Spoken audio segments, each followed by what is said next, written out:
Hi, welcome back. My name is Michelle and you're watching Michelle's Life. And just a quick thing before I get into the video, I recently posted my announcement for Sia Fest as well as the Raven Cycle read-along, and I had pre-filmed that, and since then things have changed a little bit for the Raven Cycle read-along.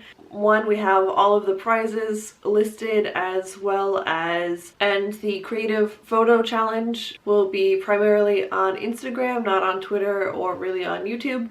So I will leave all those links again down below if you want to check that out. We're super excited. We already have 22 participants, and I know that may not seem like a lot, but we didn't expect that many to begin with.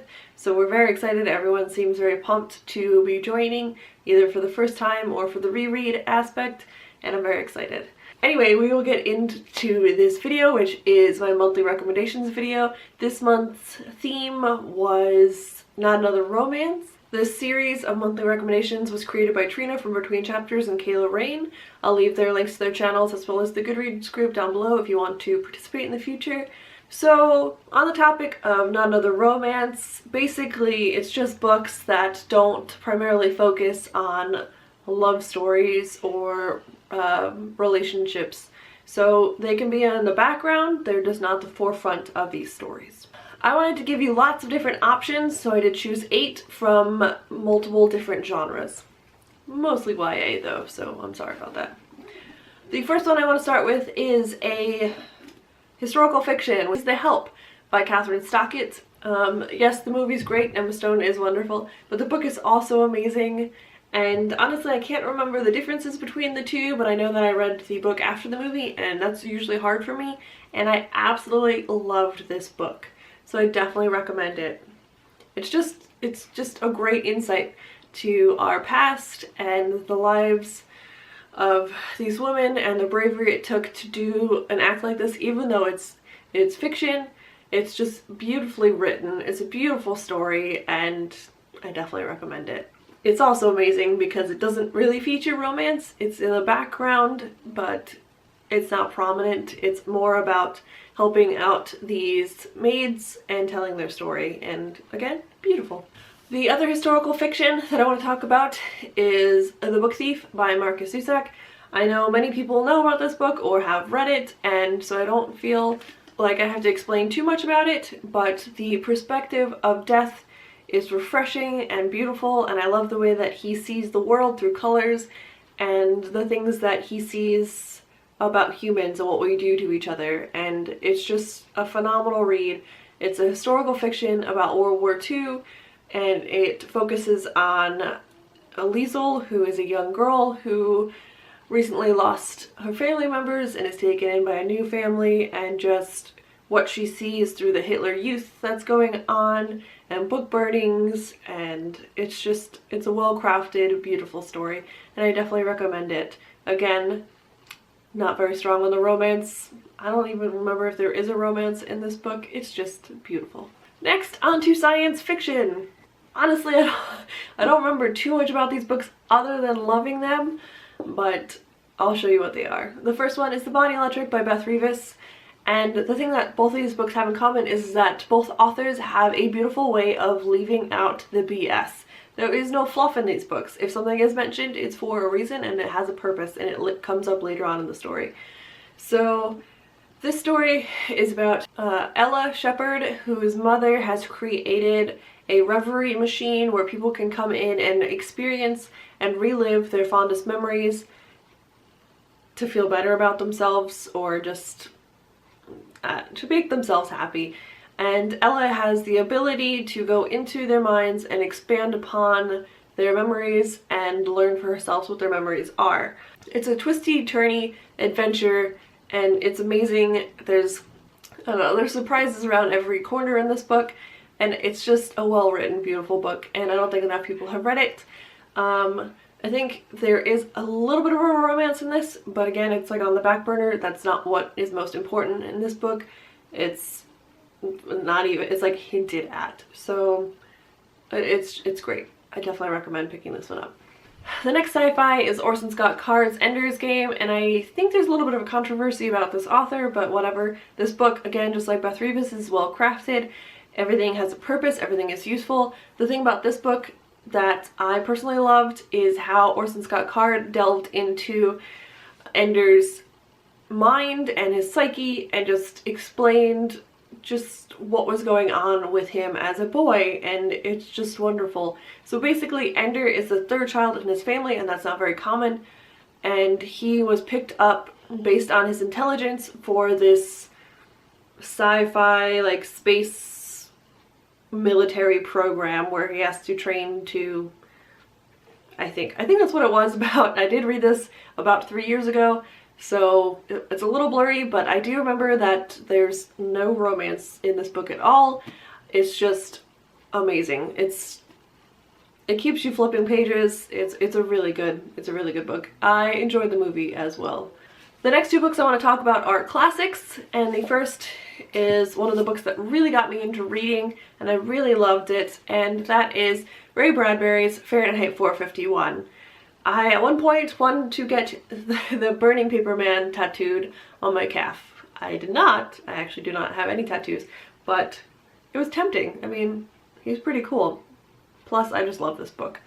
So, Fahrenheit 451 is in a kind of dystopic future where our main protagonist, Guy Montag, is a firefighter, and in this world, firefighters burn books. They start fires, they do not put out fires. So if you are caught having literature or books in your home, then the firefighters are sent and they are to get rid of your library or even burn down your house if necessary. So one day, a guy meets a girl, I don't remember what her name is, and she kind of changes his perspective on things and gets him to start thinking about life and why they do the things that they do. And it's just a beautiful read, and I definitely recommend, if you haven't picked up Ray Bradbury in the past, you definitely should. He has great books, and again, there's no romance in this. It does have a pedophilia feel to the beginning when he's talking to the girl because she's quite younger than him, but it's not an actual romance, it's just a curiosity, or that's at least what I think. The next classic is The Giver by Lois Lowry. I only picked up this book in my early 20s. I was very late to the game on this.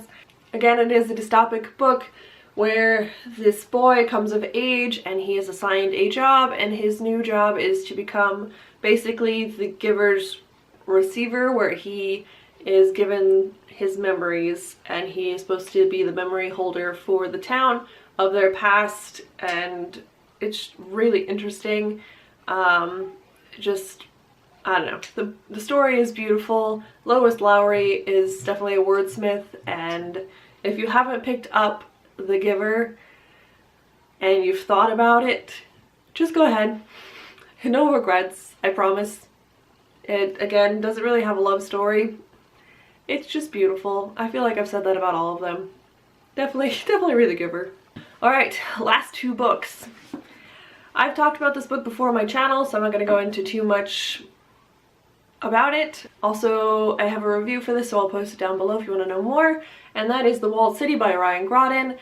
This isn't a love story. There is a romance featured, but it is way on the back burner, and it's just mostly about these three children and their struggle to escape this city. It is different, it is gritty, it is dark, it is just really good, and it's based on the Kowloon City in Hong Kong, and it's just really good.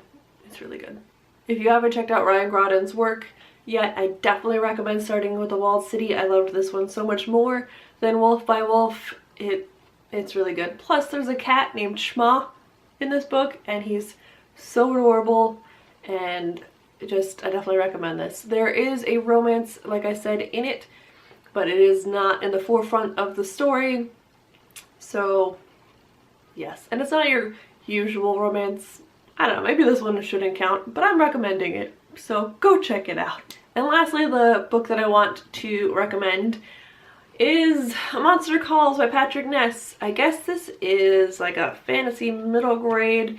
I mean, it takes place in a normal town, just a monster appears one night, so I guess it's almost like magical realism.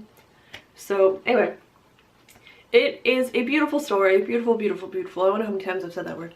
It is a story about a boy dealing with very mature things and having to learn how to grieve and cope with the things that life throw at us. I went into this book blindly, so I don't want to give too much away. I'm definitely looking forward to the movie.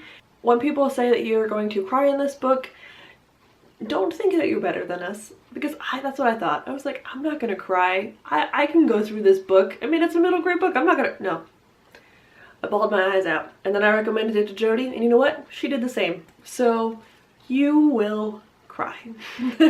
It is just a beautiful story that I think is very important to read as a parent, as a child, as just a human being. It's beautiful, and again, it's just about a boy and his struggles with what life throws at him, and it's not romantic. So read it. Wow. So that was an eloquent video. Not.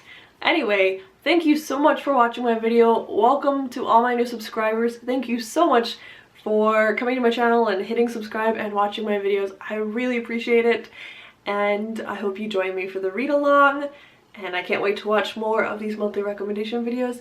Let me know down below if you loved any of these books, or if you have a non-romance book that you would like to suggest to me based on these books, what you think I might like. I look forward to it. I'll see you guys next time. Don't forget to like and subscribe. Bye.